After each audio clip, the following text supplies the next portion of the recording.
What is up, everybody? It's Dr. Vibe here, host and producer of the award-winning Dr. Vibe Show. I like to say, the home of epic conversations. I'm the host of Epic Conversations, 2020 Best Podcast News Award winner and 2018 Innovation Award winner, given out by the Canadian Ethnic Media Association. Also, I host the only online conversation in the world for fathers and dads that is sponsored by Dove Men Care. It's also co-sponsored by Dad Central, Canada's national fatherhood organization. Yes, I'm located in Canada. I am in Toronto. So that's not just one of those funny things out there. Also, I am one of the other hats that I do wear is I am the chair of an organization called the Global Food and Drink Initiative.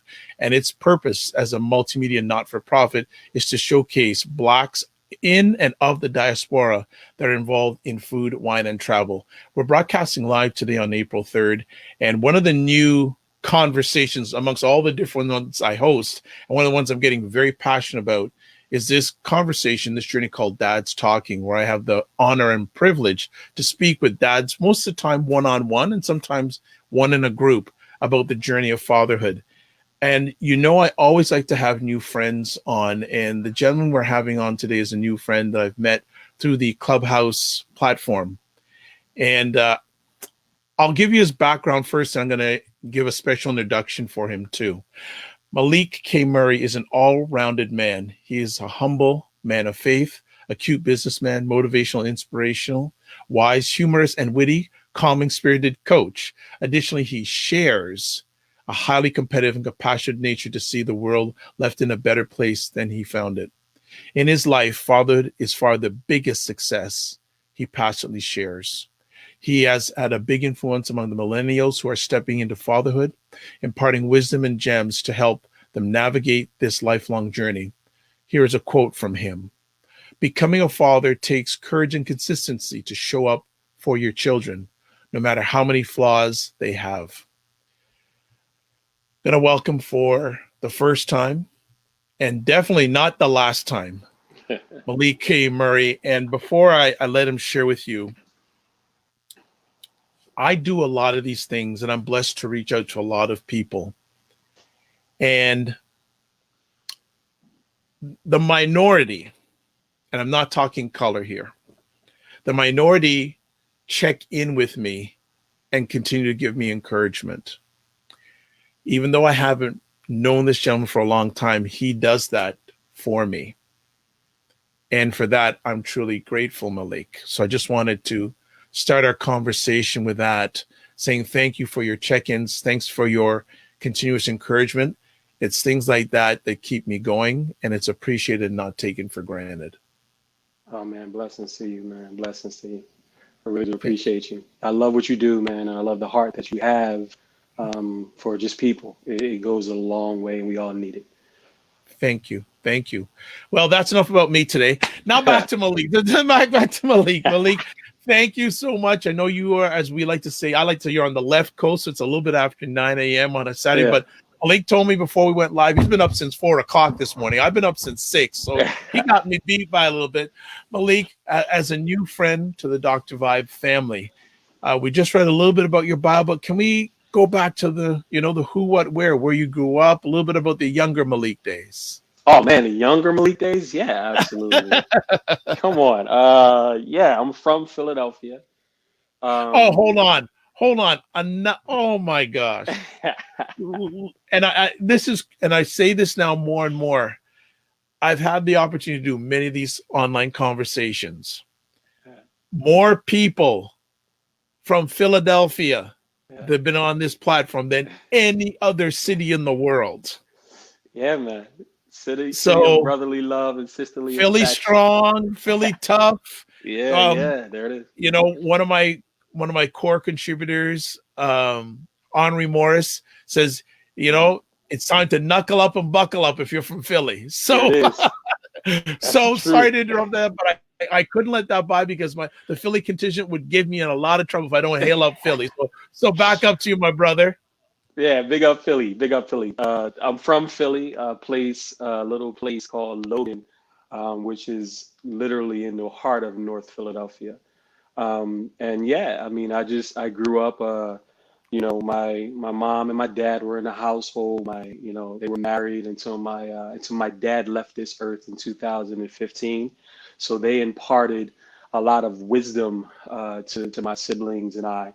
A few of the things that they taught us is to live your story, live in your creativity. They also taught us to just be a beacon of light to those that you come in contact with at all times, encourage people, and the most important thing I think that sticks with me, the legacy that I pass down to my children, is that you have power within you and you have to tap into that power.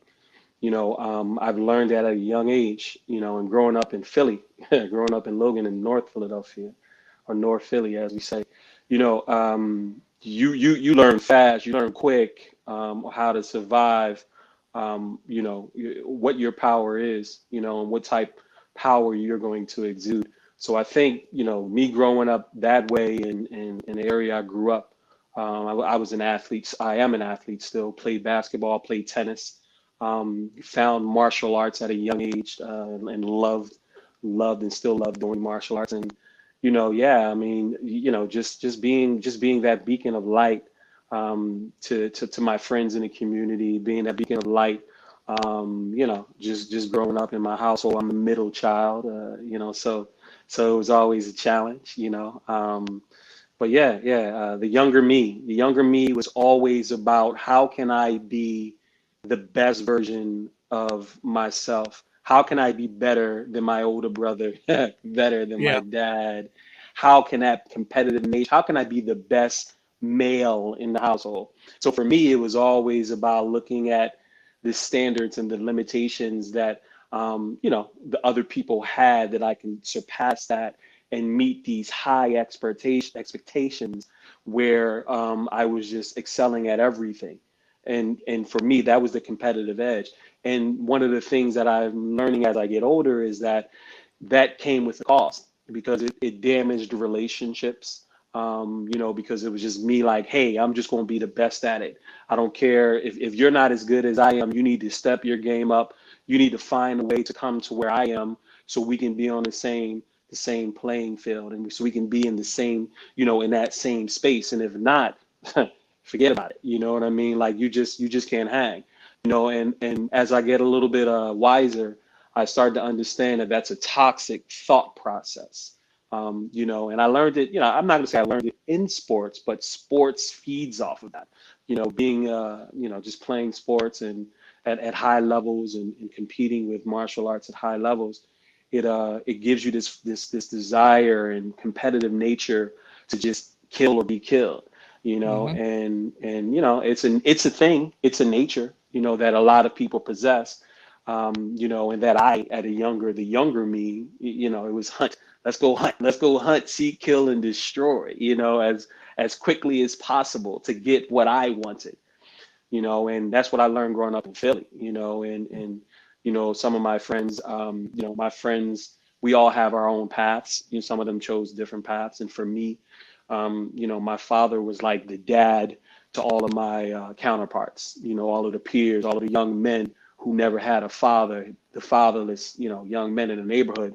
My dad was their dad. Every Sunday we played basketball faithfully for over, 2 decades, 2.5 decades. So we would show up whenever they would have issues in their relationships, issues at home, issues in finding a job, issues in maintaining a job, issues in growing to the next level.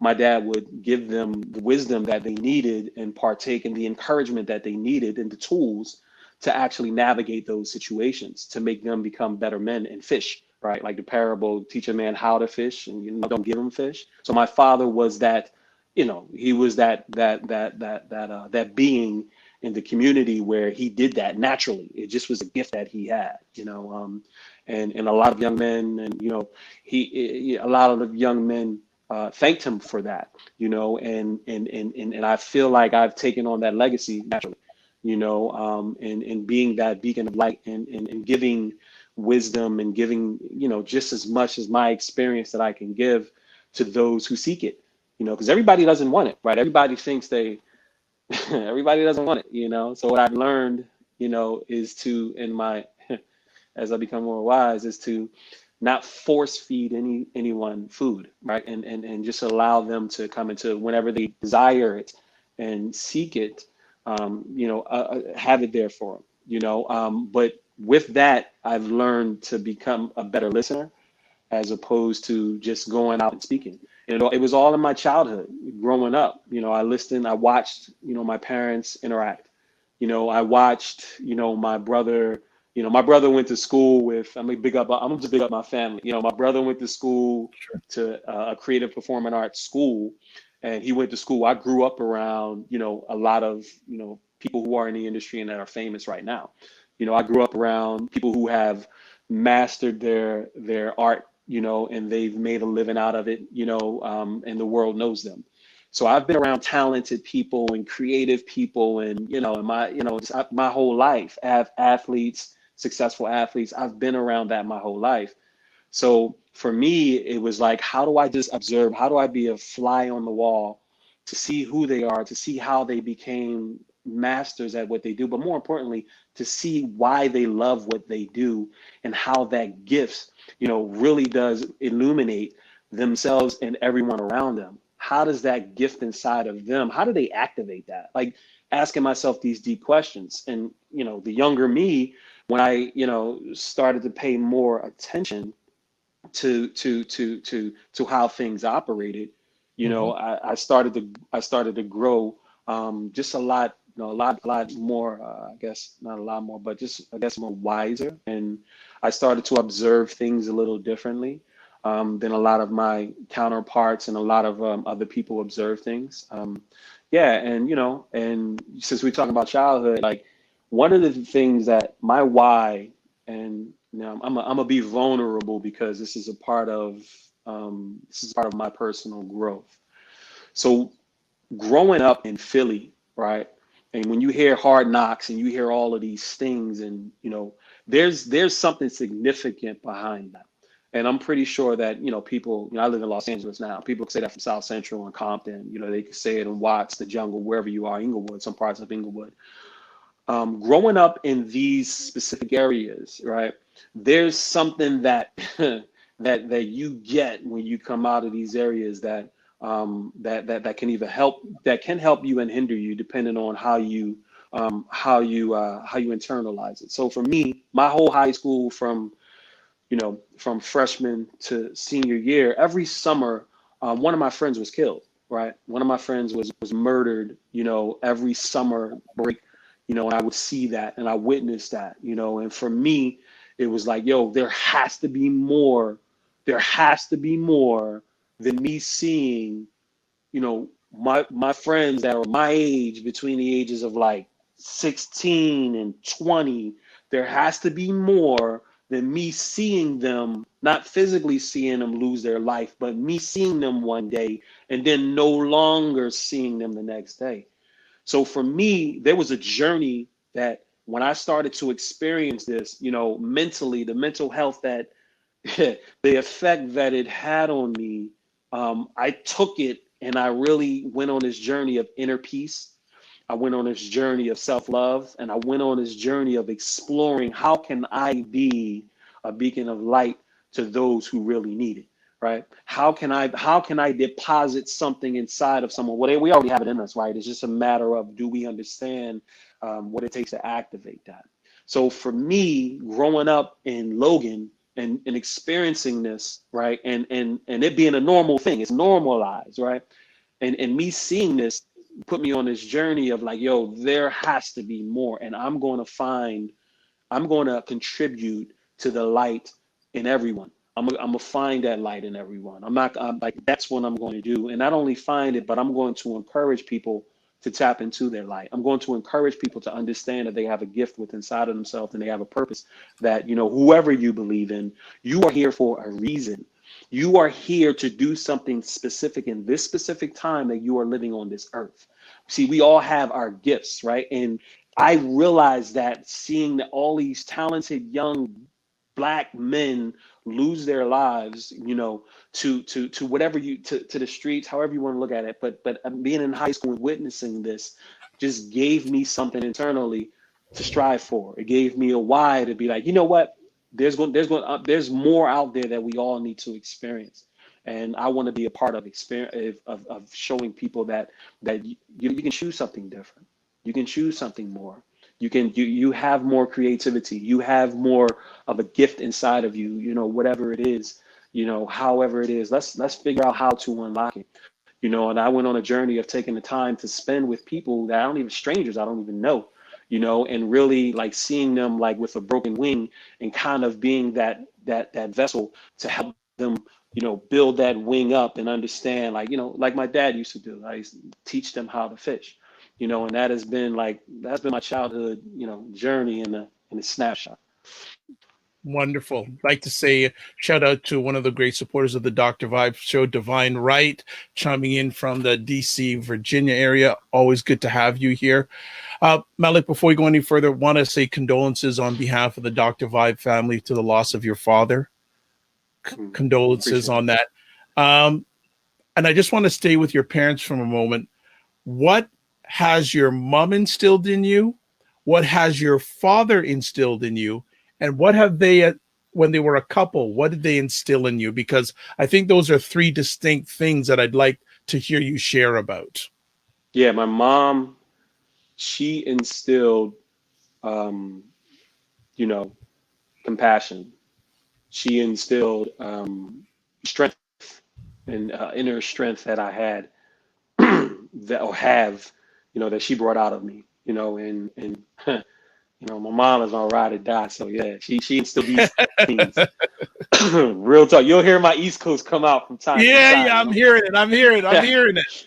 So yeah, so she instilled like, you know, she instilled go have some fun. You know what I mean? Like she instilled be focused, but you know, smile a lot more. You know what I'm saying? Like she instilled that.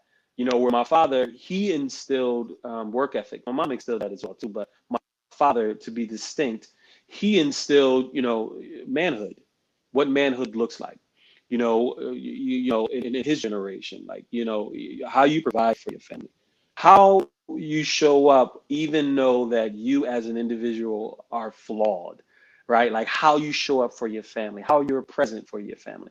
You know, even with your own mess, how you still come there every day. And their marriage, their union, I'll say, their partnership instilled that it's possible to to be in love, but also despise one another, but also get back, you know, like love each other and also stick together. And also, like, you know, it's like art that you take all of these colors and you throw it on a wall, right? And then when it's done, it's this abstract, beautiful piece. So they've instilled this this magnetic energy and a kinetic energy that two human beings can share if they just commit to it, you know, commit to their own personal happiness, but also the happiness of the union, you know, and they instilled those things. And just me seeing the beauty in it when there in my community, there was only really three married parents and 3 to 5 in the whole community that I grew up with, you know, and so to know that my parents stuck it out and they found ways to just love each other, you know, love on each other, even through the difficult times, you know, it just shows me that it's possible. Nice. When you were growing up as a young Malik, did outside of your father, did you have any other mentors? Well, yeah, I did. I actually did. Yeah, I was a part of this thing called the Police Athletic League, and it's called PAL Center. And you know, Kilgore was a retired police officer that, you know, he just was like 6 foot. He's 6'7". You know, his sons Wow. played basketball, and no one could. You know what I mean? Like if you come in there in the gym, you need to make sure your pants are up. You need to make sure your shirt is tucked. You need to make sure that you're not using any four-letter words except love. You know what I mean? Like you need to use this is, and his demeanor taught that. So that he was a mentor to all of us. Growing up, and and you stood up a little bit straight when you were around him. And he was a great mentor to a lot of us. Outside of my dad, and yeah, I would say I would definitely contribute to Mr. Kilgore. Young Malik, did he have any dreams of what he wanted to be when he grew up? Oh man, dude, look, man, I was going to take Michael Jordan's job. I was like, look, Jordan, you need to step aside. This is pre-Kobe, like, you know what I mean? Like, yo, look, I know you do your thing, but here I come. So for me, it was like it was basketball, right? Yeah. Um, Basketball was my thing, but I really had a secret dream, man, and it was to become an author and to be a writer, But those things weren't cool in the hood, Either you played basketball or you did music or some form of entertainment, not like a writer. Like you're gonna be a what? You know what I mean? So for me, it was like, what are you gonna write? Like, huh? So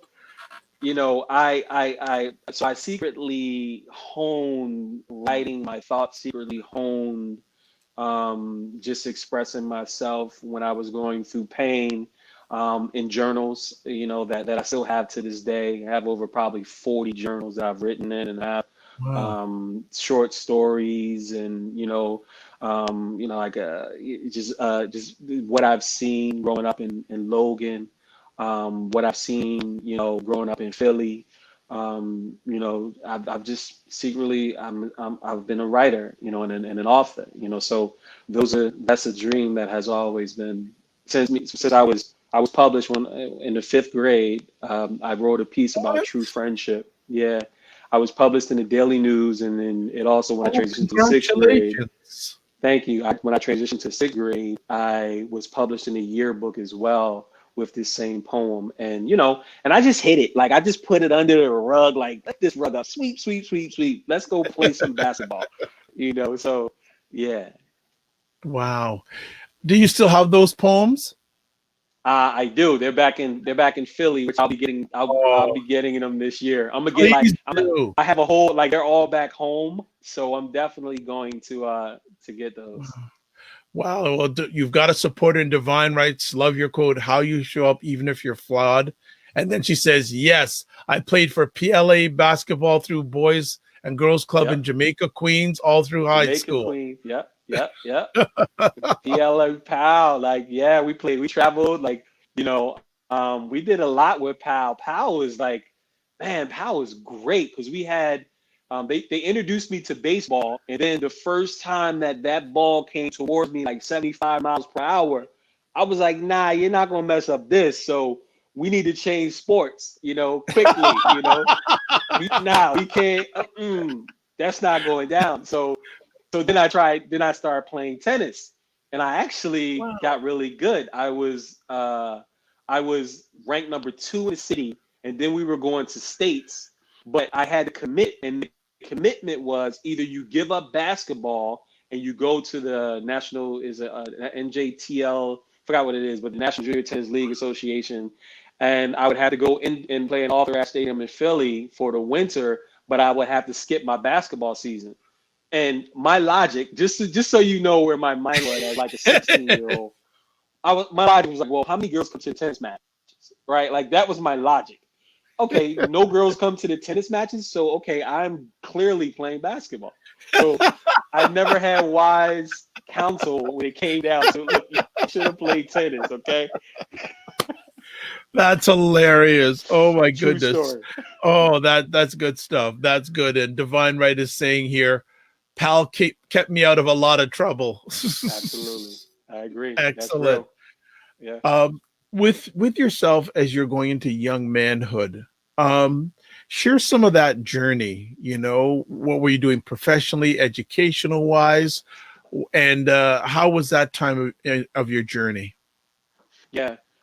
Stepping into manhood, so I've always loved music and I've been into music like my whole life, since I was 15. So, before I went into university, I was in a singing group and we were like doing touring and stuff like that, which was amazing, but it wasn't anything significant. So my mindset shifted, and I had a responsibility. Like, and this is the thing about family, man. Like, when you have a family, your agenda changes, right? So my mom said to me, she said, listen, you just graduated high school, and I understand that you're in this group and you guys are touring and all that's all fine and dandy, right? But your sister has to be at the bus stop at 8 a.m. Monday through Friday. So I don't care what you do, right? You need to be home at 7 a.m. to make sure you walk your little sister to the bus stop. And then by me like staying out and coming back and being tired and like figuring out life, I said, you know what, this is a responsibility. So I actually put that on the back burner and I said, you know what, let me take my life more seriously. One of the things that a lot of people don't notice about me, except my family and those who are close, is that when I was 7 years old, I I used to like put electronics together. So I used to put all of these speakers and all of this stuff together, and I was fascinated with electricity. So so I literally, I said, you know what, let me try this out just to see what happens, right? Like, so I had a metal, I'm sorry, this is hilarious. I had a metal wire hanger, and then I put it inside of the socket, and it went poof, and it literally Oh, popped. And I was like, and I had a little jolt, right? And I was shook, and I scratched my head like, all right, that felt different. Let's try it again. And I did it again. So my mom came in there and she lost it. What are you doing? And she was like, you're going to school for electricity. You're going to learn everything about electrical work that you possibly can. So she sent me to a high school that was a trade school that I learned all about electronics, electricity, and stuff like that, which further led me into getting into the electricians union, where I became a certified journeyman and master electrician over the past 7 to 10 years. So wow. I am a master electrician, right? And that's what I do. I do commercial electrical work and also residential electrical work. And I'm currently studying to get another certification. So yeah, so I'm like a nerd when it comes down to like, amperage and voltage Yeah. and Ohm's Yeah. law and just like, all of that stuff. So yeah, so I literally changed focus to focus on how do I learn more about becoming an electrician and all of these things that I've always, thought was interesting. And how can I take a piece of conduit, two pieces of conduit, box, and and a switch and a panel, and how can I grab some wire and pull that wire all the way through and make sure it's the right size wire, and then put it on a circuit breaker and make electricity? How do I do that? So for me, that's how things switched from there. Okay. Wow. Wow. So let's transition a bit. Becoming a father for the first time. Yeah. Share us that time of your journey. Um, it was, man, it was frightening. It was frightening. Let's start from, yeah, it was frightening. I didn't know if I was going to be a good dad. I always had my older brother and my father, were amazing, are more amazing fathers. But for me, it was like, yo, everyone expected me to be a dad a long time ago. And it was like, I waited, and I was like, am I going to be good at this? Like on a serious note, like, can I do this? Like what qualifies me to take care of another human being? I can't even take care of myself, right? Like, what qualifies me to take care of another human being? And this is where my faith kicked in. This is where like the natural instinct of just parenting and being a responsible human being, right? And just having faith that if I don't know it, I'm gonna figure it out. And I know Mhm. that I'm a man of faith, so I know God, He got me. I know that, and Scripture says, there is no fear in perfect love. So if the Lord is bringing me this perfect love this human being, then I don't have to fear because everything I need will be there. The people that I need will be there. Seeking you shall find, knocking you will answer. Like things will be there as long as I step into it wholeheartedly and not be distracted by all of the other things that I can do, not be Right. distracted by my selfishness. So it was very, it was just, I was scared. And then the moment that my daughter, Addison, was born and I was there witnessing, all of those fears just fell. Everything, it Mm. was like my shoulders became a little bit, they went back a little bit. And my daughter just came in next year. It's so funny. We talk about it. She just walks in. Hi, baby. Come here. Yeah. And as soon as she was born, Yeah. you're like, you have this instinct to just be perfect. Look at her. Say hi. Oh, so Say hi, cute. Dr. Vibe. Hi, Leah. This is Addison. Oh, sorry, Addison. Sorry, Yeah. Addison. Say hi, Addison. I mean, hi, Addison. Hi, Dr. Vibe. Say hello. Just say hi, Dr. Vibe family. Hi. Hi, how are you? Say I'm fine. There you go, Addison. All right, go ahead. Go get some food. Okay, Daddy's going to finish this, okay? Sorry about that. No So, problem. It's part of what we do, man. It's family. yeah, so once she was born, everything just changed for me, man. You know, Mm. everything just changed. Like the fears were gone and everything just stopped. You know, so I feel like that stepping into that fatherhood in that moment was just man, it was amazing. It really was. Yeah. Um, so you said everything changed. Describe how it changed for you. How did your life change? And also, did you did you have any challenges, or how would I want to put this? There unfortunately there's stereotypes about the black father. Yeah, absolutely. Did any of those weigh on you before you had your first child? Negative. Never. Good. I don't fall victim to stereotypes Good. because I don't believe in stereotypes. I mean, look, they are what they are if you believe in them.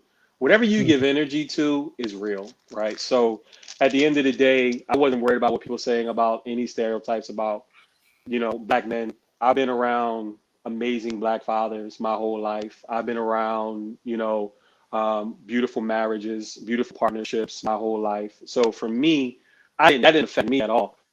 What it was for me was, am I good enough? Mm. Am I as a human being worthy enough to care for this human being? Am I good enough? Like I know, like I'm a confident individual, right? So I know that I'm good. Like I know at the end of the day, no matter where I am, I'm fine. But I'm responsible for another human being, right? I know I'm going to protect her. And yeah, I know that. But am I good enough? Like, am I really good enough? You're being honest here. You're being, because It's I'm the truth. that's a feeling. I'm sure that's a feeling many men before they become fathers have that thought, and some of them still have that thought. Yep. Yep. So yeah. So once I got the grace and once I said, you know what, God, you got me. I can't do it without you because if I do it without you, I'll fail. Here's the thing. What changed for me? I can no longer be selfish. That's Oh, what talk changed for about me. that. Talk about Like that. Talk I'm about about to, that. we're about to go in right now. I couldn't Yep. be selfish. Okay. Like there's so many people who are selfish, and this isn't excluded to just fathers, right? There's mothers. When you're selfish, it doesn't matter what gender, race, religion, creed. It doesn't matter. A selfish human being is a selfish human being. And for me, I could no longer be selfish. And my battle and struggle is how do I get rid of being selfish and become servant and serve my family? How do I serve my daughter? How do I serve my now son that's a year old? How do I serve my wife? Right? Like, how do I no longer stay selfish and go do what I want to do and put them in front of me? So for me, that was the biggest sacrifice, coming from a person who is, who was, this macho man. I'm in a Mhm. fraternity, right? Like, so all I knew is to be, you gotta look, it's about you. Yeah, and that's it. It's no longer about me. And I believe that, and what I try to help people, millennials and young dads and fathers, is understand, look, it's not about you anymore. It's not. Like, if you have a skill and you're trying to pursue something that is a dream and a passion, well, you have to still provide for your family, however that means for you. You can't necessarily be selfish with your time. You have to find a balance to be there for your children, even if you're no longer with the mother. Even if you're not with the partner anymore, you still have to be there because that's your child. Mm. Was that process of change difficult for you? Oh, of course it was, because, and I still fight it to this day. I'm still like, I need to go work out, and that's why when you say at 4 a.m., that's why I wake up early, because they're still asleep until 6 or whatever. So I get my time to get it in, meditate, right? Work out, that's why I work out earlier and I do my things earlier in the day, just so I can still have my me time. That's a Right. part of just my growth. So absolutely, and it's still challenging, like it's still challenging. Divine Right has a question. What fraternity are you in, Malik? Uh, I am in the best fraternity in the land. It is called Omega Psi Phi Fraternity Incorporated. Root to all the bros. Uh, yeah, I am a member of Omega Psi Phi Fraternity Incorporated. Oh gosh. Excellent question. That was an excellent question. That Yes, is just an excellent because question. I like that. Even if you're not with the other parent, you still have to be a parent to that child. Say that again. That's What? the fact. You still have to be a parent to that child. And one of the things that, co-parenting, and one of the things that I'm learning, because I have a lot of friends, who are in this situation, and some of them have figured out their chemistry, right? They figured out how to exist with each other, even though that they've moved on. They figured out how do we have a healthy relationship for our children? Because it's not about you, and that's the selfish part. When you realize and you come to this paradigm shift that it's no longer about you, now you can maintain a healthy partnership, friendship, or whatever. So you can take care of give your children the best parenting that they deserve. But I got some good news for you. Look at this. Yeah, bro. Ah!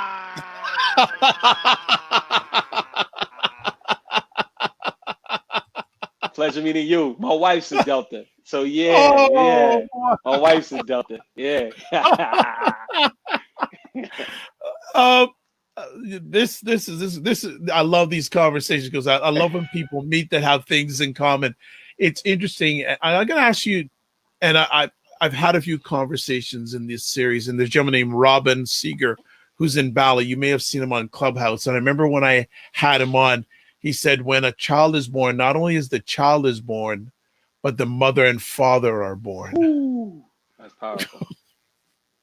No, that's powerful, man. You don't like that just hit the core. You see my back to the a little bit straighter because that just hit the pit of my soul. That is the truth. And they're either born or they die. It's one or Yes, the other.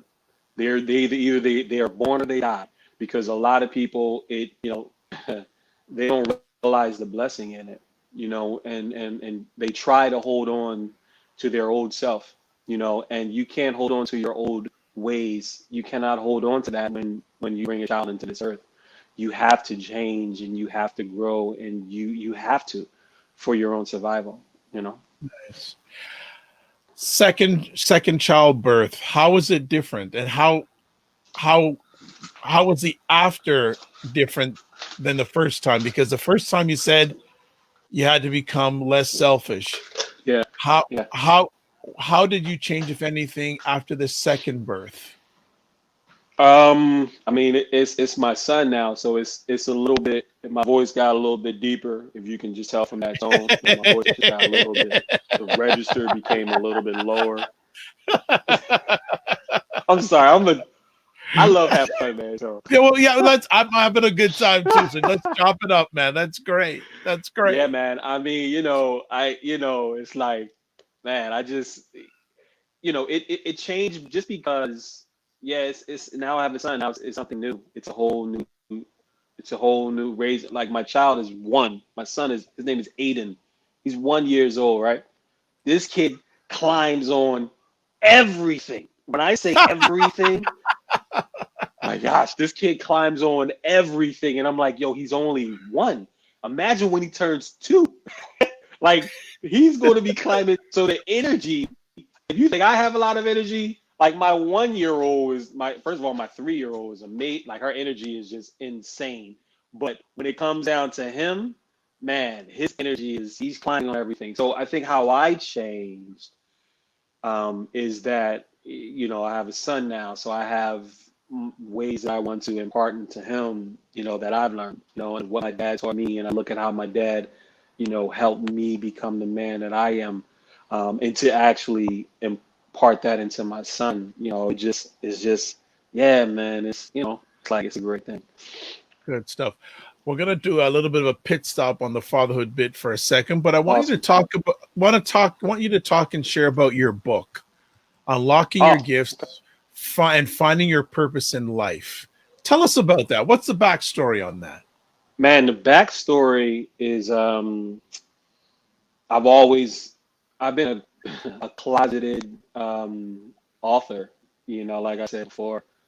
And during the pandemic, I was forced to stay home and spend time with the family, and what I've noticed is that my gifts were becoming dormant, the gift of writing, where I stopped writing, and I started making money and I started helping people as, in the entertainment industry, and I started doing all of these things, but I neglected the thing that God put me on this earth to do, which is encourage people.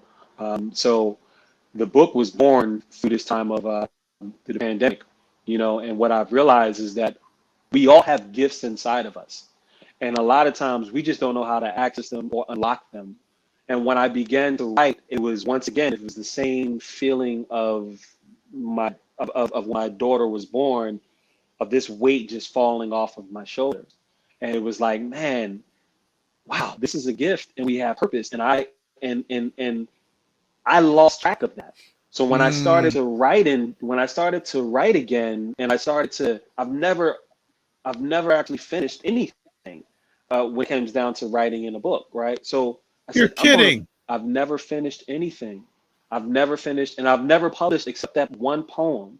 And Oh my goodness. I You got to said, get that poem, man. Even more important to that poem. so I said, this I'm going to finish, and this I am going to release, and this I am going to start a movement with, because I believe that there are a lot of people who don't believe in themselves, and during this pandemic, they're still either, they're reflecting, but they still don't believe in their gift, and don't believe that they have a purpose. And we all have a purpose. Like we all have something inside of us that we were meant to do at this particular time. Look, life is gonna knock you down. It's gonna beat you up. It's gonna do all these things. You're gonna go through jobs, careers, but your gift stays with you throughout your whole life. And for me to refine this gift, and for me to, reconnect to the gift, it just brought this new birth to me. So when I finished it, I said, man, this is amazing. I really need to give this to the world.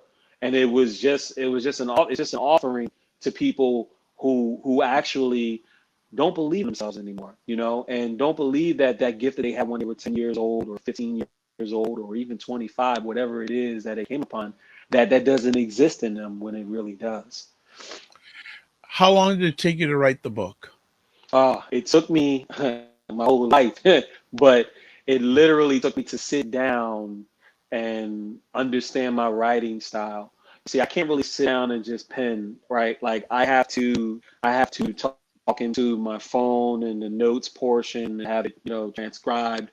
I have to sometimes in the middle of the night, it would just come to me and I would just get up and I would type on my keyboard, So this book came to me, I would say, um, to actually finish the manuscript, probably about a good 75 days to 90 Okay. days.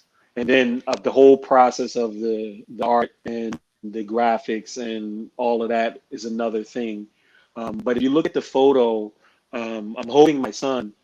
Yes. That's when he was, you know, on club and on Clubhouse, you know, that's my image because Yeah. this image is so powerful, and I think I've shared this with you before, because society looks at black men as we're not vulnerable, we don't have this side of us, and that's not true, right? That's just a stereotype that is really bogus, right? Because if you, that's why I put this image specifically there, right? Because my son he's a gift to the world and he's a gift to me, you know, and I Mhm. want people to see that, look, we are vulnerable. I show, you know, PDA to my family. You know, you look on any of my social media, it's all about family, fatherhood, uplifting. It's all about all of these things. Nice. Was there, let me ask, if the pandemic did not happen, would we be looking at this book today? No, you wouldn't be looking at it Wow. today. You wouldn't, because in the pandemic, something was awakened inside of me, something unlocked, and I'm never like it was really rough being in this pandemic, and I'm gonna be a little bit, you know, I'm gonna be just real, like it was rough, you know, it was rough not knowing, um, just not knowing, you know, like, yo, what's gonna happen, like, you know, just being cooped up in the house for months and months. You know, I'm a creative person, so I play music, I write, I do all of these things. But I believe that God was speaking to me. He said, I need you to focus on one thing. Okay, I gave you all of these talents, but I need you to really hone in on this one thing and let me allow this one thing to unlock to help other people. And then I'll give Mhm. you all of the other desires of your heart. So once I lock in on that, by all means, staying up, you know, all night to write and throwing pages away and, you know, and allowing myself to become the author. Once I got over that and committed to the process, the book was just, it wrote itself. So without the pandemic, I would have been saying, oh yeah, I'm gonna write that book. Oh yeah, I'm gonna be an author. Oh yeah, I'm gonna be a #1 Amazon bestseller. I'm gonna be a New York Times bestseller one day. And then that one day would be, you know, I turned 60, 70 years old, and then it's like it never happened. So I believe that the pandemic it just opened something and unlocked something for me. And now, like, I'm already 90 pages through my second book, right? And What? yeah, Oh my and goodness. so for me, I'm no longer going to abandon the gift that I've been, you know, hiding for my whole life, you know. So I'm no longer going to abandon it. And you know, one of the things that that I'm learning now as an author is like, yeah, I want to make money, of course. Like I want to make, you know, sales of $30,000 a month for this book and do all of that. And but at the end of the day, it'll come if that's what's meant for this book. It'll come. But more importantly, I hope that this book transforms lives, that it can unlock something inside of people, that they can believe in themselves and get them closer to their gift, closer to their purpose, so they can live the best version and be the best version of themselves moving forward. How was it holding the first finished copy in your hands? Oh, so this is the ebook. I just released Okay. it. No, no, no. Let me finish. I Okay. just released it January 26th, and it became Amazon bestseller within a week. So it's an Amazon Congrats. bestseller. And then I released the paperback. I got it on my board right here. This month, I released the paperback, and I also am I got to go to the studio because I'm doing an audio book as well. So I haven't even done No. full release and Wow. launch of the book, and I'll be doing that within the upcoming weeks on Nice. the paperback signed copies and stuff like that. So Divine Right is saying congratulations on birthing your book. Also, amen to listening to the call from God. And she asks where you can buy the book. Well, if you go to Malik's website, right there, you can buy it there. So all that is there for everything. And I think I'm a firm believer when you're in right purpose, your gift will take you where your character will fail you. Yeah, I agree. And I just want to let Divine right know there's two ways to purchase the book. The first way is through Amazon, right? You can purchase it there, but that's just an ebook. If you purchase through the website, you will get an ebook copy, but I will also sign once I release the hard copy. I'll sign it and I'll give you a hard copy as well. So that's the difference and the distinct difference between the purchase points of both of them. Wonderful. That is fantastic. How has the pandemic made you a better father? I am more present. I am more confident. It's made me be more aware of the difference between my daughter and my son. It's made me be more aware, being more aware of their body language, of my body language. It's made me more compassionate. Um, it's just made me just more vulnerable, and just seizing the moment, carpe diem. Like this is, I have friends who have lost family members, and directly and indirectly, people who have lost lives, and just understanding that we are only here for a certain amount of time, and we have to love on those who love on us, and it's important. It's really important that we continue to love on each other, right? And just being present, Right. Good. and it means a lot. It means a lot. And Divine Right is saying, yes, I will purchase through your website. I want a hard copy. So Absolutely. you get a nice little signs thing here. That is beautiful. So I'm not going to keep you too much longer, but I have some father questions. We've been Yeah, on the yeah. father track for a bit, but I have some questions. So in your journey so far as a father, are Uh, there anything is there any things you wish you have done differently while you've been a father? that's a good question. Yeah, I do. I wish I would have continued to work out. Good question. Okay. All right. I wish I would Good. have continued to work out and find my balance earlier. When my daughter was, when she was first born. Yeah, Okay. that's one of the things I wish I would have continued to do. Do you think today's fathers have things harder than when you first became a father? I think that today's fathering, there's too much. Let me. Okay, when you see me look up, that means I'm filtering. I know that. I know that. I sense Uh, out even when you're on Clubhouse, so I'm seeing the physical of what I've heard. I sense through my hearing of you. yeah. So I think that there are more distractions. I think there are more distractions for young fathers and fathers today. I think fatherhood has always been difficult, especially for people of color, Black fathers specifically. I think there are a lot more distractions with the internet and with excuse me, people who claim to be experts that are not really experts. It's kind of like yeah.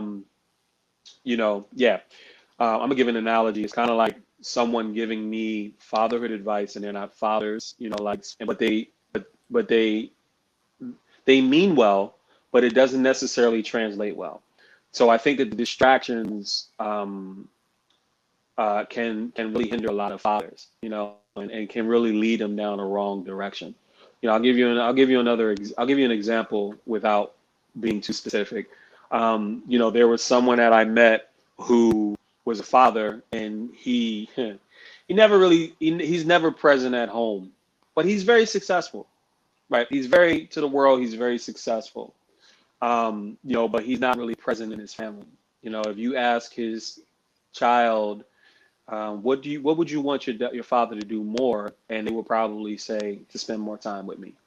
And I think that Oh, that's one of the challenges that we get, because we as fathers, we're chasing these dreams, we're chasing all of these things, and the real thing we need to chase is just, we need to chase the giver. That's the first thing, God. But we need to be present for our family, right? That's the most important thing. I've learned being present for my family, all of the other things come, all of them come. wonderful. Good stuff. Another question. What was one of the hardest moments you had being a father, and why was it hard? Hmm.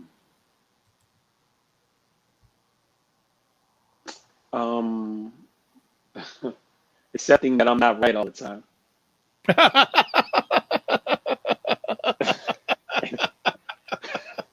Why? Because I'm always right. That's amazing. Oh my goodness. That's factual. Oh, I believe that. I received that. Is there something that you wish you have experienced in life that you haven't experienced? Hmm. These are Dr. Vibe. These are really good questions, man. Hey, well, I've Um, done over 2,000 of these, so I got to come correct with you. man.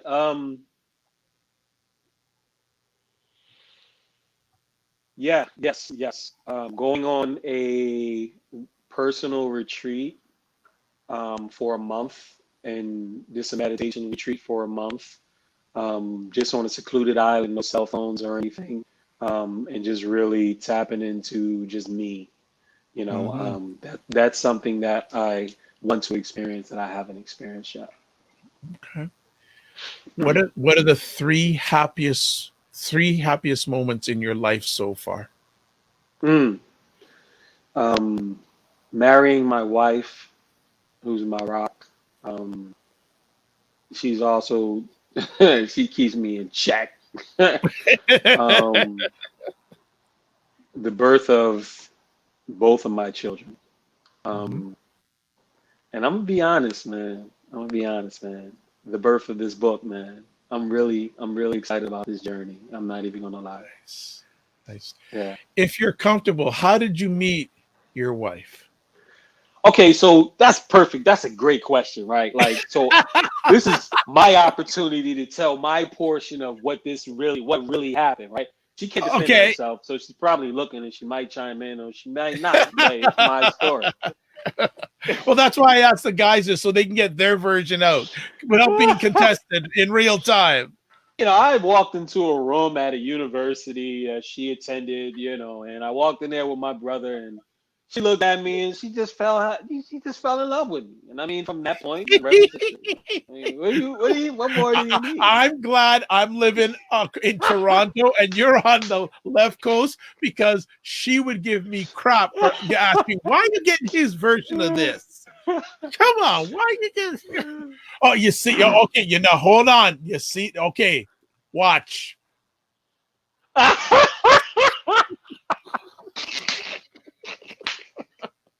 So you know what that means. She's gonna want to get her airtime now. So Alicia, if you want to come on by yourself, or if you want to bring this guy on with you and get the truth next time, I'm I more gotta than check my happy to do schedule. that. I have to check my schedule. I don't know. Oh my, I love that. I just like the way she said it. His version is not accurate. Like, tell right to the point. His like I'm telling, no, just straight to the point. Is not accurate. Oh my god. Okay, and now you see, now we cause drama because here you go. This. Oh wait, that story doesn't sound right, Malik. Don't do my sword like that. Oh my goodness, this is full trouble. And now just been enjoying the show. I don't know. Are you still Yeah. enjoying it after that story? That's my real question, right? So you see my forehead start glistening. That means that I'm sweating and I feel the daggers coming. So, Sweat boy, sweat, man. Sweat boy, sweat. I got your back, but that's been fantastic. Oh my gosh, that's hilarious. That you help a lot of Black men and fathers. yeah. What are you seeing their challenges are? Dr. Vibe, like, give me a second, man, because yeah, I get emotional about this, man, because Take your time. um, I've seen like, and I'm not like, I think it's that my allergies right now. So let me hold up. I've seen just so many brothers just get lost, and it really does affect me because I care, and sometimes to a detriment, and you know I just see them not believing in themselves, listening to what society tells them, that they're not good enough or they're this one thing. And I just hate it, you know. So I try to reach as many brothers as possible, right? And I try to because we got so much richness inside of us, man. You know, and it's like I just want people to know, I want brothers to know, yo, you can do this. You know, like you can do this. I don't care that you got fired from your last job. I don't care that, you know, you messed up at your family. I don't like you make it right. You can do this. We have it inside of us to do it. And I think that the distractions of social media, you know, the distractions of people of society saying that you're not good enough or you need all this, you need healing. Black men specifically are targeted. You know, I think that put that down and focus on God and focus on the giver and focus on who you are and who you want to become. And I think once we do that, once anyone does that, I believe that they can really get to a place uh, of inner peace, a place of really affecting others and finding their power. Love it. I know you've helped a lot of Black men or Black fathers. Would you be comfortable, and you don't have to give names, but would you be comfortable sharing a success story? Because I like to share that there is a Yeah, lot of success out there. yeah, yeah. So one of my friends, so you know, I worked in the entertainment industry for a good 10 years and spent a lot of time. I have a lot of friends who are very successful and creative and, you know, and talented and to the world. And, you know, and one of my good friends is you know, he's a very successful person that many people see on TV, but his personal life was in shambles, you know, and, you know, and we talked, you know, and, um, you know, and he turned it around, you know, and he turned it around by being present. He turned it around by putting the work in his marriage, putting the work into his family and being present in his family. Um, you know, and that just warms my heart. And I don't have to get the accolades for it. You know, I see joy when I look at him, look at his wife, like he looked at her for the first time when she walked down the aisle, right? When that's missing over decades or over years, and then I get a chance to look at him and say, "Yep, he's back in it," and she sees that, and the kids see that, and they see that love, and now that kinetic energy is transferred into the children, and now those children can grow up and have, you Mm, know, effective relationships, however they choose. But they know what it feels like, and they know what it looks like. Like Maya Angelou said that people don't remember what you say to them; they remember how you made them feel. And the moments that our children are looking at us, you know, as husband and wife, partner, whatever, they're looking at our energy. They're looking at how we treat each other. They're feeling what we feel. They feel the tension or they feel the joy. So to be a part of turning that around to the moment that she walked down the aisle and he can see her with those mm, eyes again, just warms my heart. wonderful. Yeah, I can relate. One of my mentors, he's a pastor, Hmm. and whenever he is doing a sermon, the way that his wife looks at him, Yeah. Hmm. it you just know the love is there, and it's vice versa. She doesn't get up on stage, but when he looks at her, Yeah. it's special. You don't see it a lot of times, couples looking at each other like that. So I can so much relate on what Hmm. you're saying, you know, Yeah. so And much. there's another young brother, you know, that recently that I've just worked with, that I'm working with right now. Young photographer. He's successful, and you know, and we got to a place where I talked to him and he, you know, kept telling me, you know, I'm in Hollywood. So he's like, yeah, you know, I want to do these specific things professionally. I said, okay, cool. What do you want to do personally? What do you want to be known for personally? I want to do this. And I said, what's one thing that you would, that right now in this moment, that would make you a better human being for yourself? And he was like, I want to spend more time with my daughter. And I was like, now we're getting somewhere. Now we're Mm. getting somewhere. And now it's like, hey, okay, let's focus on becoming the best father that you could become, because it trickles down into you becoming the best screenwriter, the best producer, the Yes. best Yes. creative. It all trickles down. So, but Yes. when you become that best father, people look at you like, man, he's an amazing father. Oh, by the way, did you know that he won an award for this? Like, this is Yeah. what he does professionally, but he's an amazing father, and I think that Father. that's key. Yeah. I agree with you there, because he could say, I'm a photographer and a father, but no, he's a father and then a photographer. And that's what's missing in a lot of our brothers today, is that they don't put this first. And if they put this first, they would see all of the other things, that they desire, that the heart desires will come. That's what I believe. We'll end up on two quick things. You've already given a message. Well, here, two quick last conversation pieces. Part one, what is your message for those who are not Black men and fathers to know about Black men and fathers? Hmm.